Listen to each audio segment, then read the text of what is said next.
ये कहानी है एक बुद्धिमान मंत्री की। एक बार की बात है, एक रियासत के मंत्री ने राजा को अपनी बेटी के विवाह समारोह में निमंत्रित किया।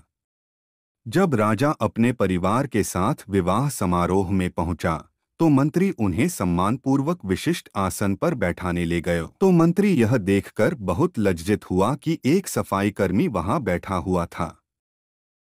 उसने सफाईकर्मी को सभी के सामने वहां से उठा फेंका और उसे बहुत डांटा।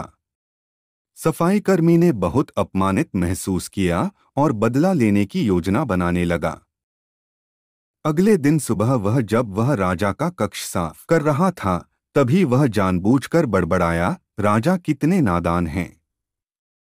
उन्हें यह पता ही नहीं कि रानी और मंत्री के बीच क्या चल रहा है।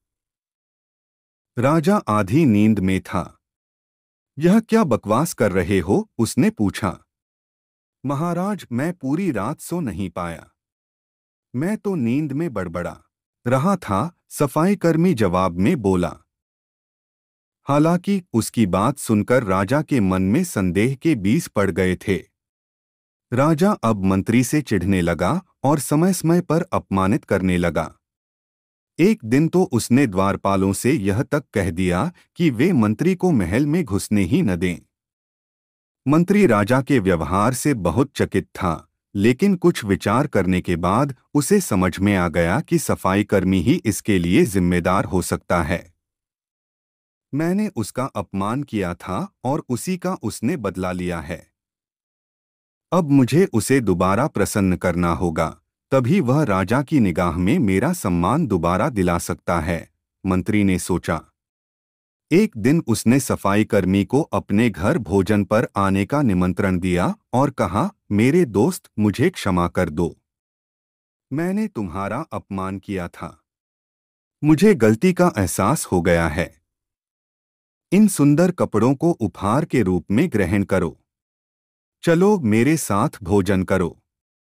सफाईकर्मी प्रसन्न हो गया। वह सोचने लगा, मंत्री तो अच्छा आदमी है।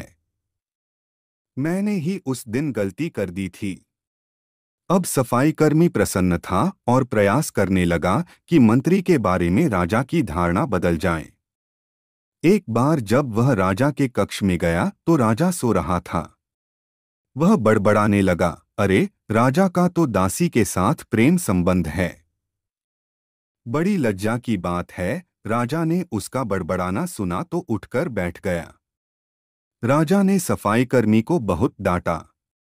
सफाईकर्मी बोला, क्षमा कर दे महाराज, मैं पूरी रात सो नहीं पाया, इसलिए दिन में ही नींद में बड़बड़ा रहा था। राजा को अपनी गलती समझ में आ गई।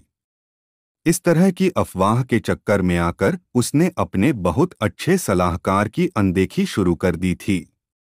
राजा ने मंत्री को बुलाया और दोनों फिर से मित्र बन गए।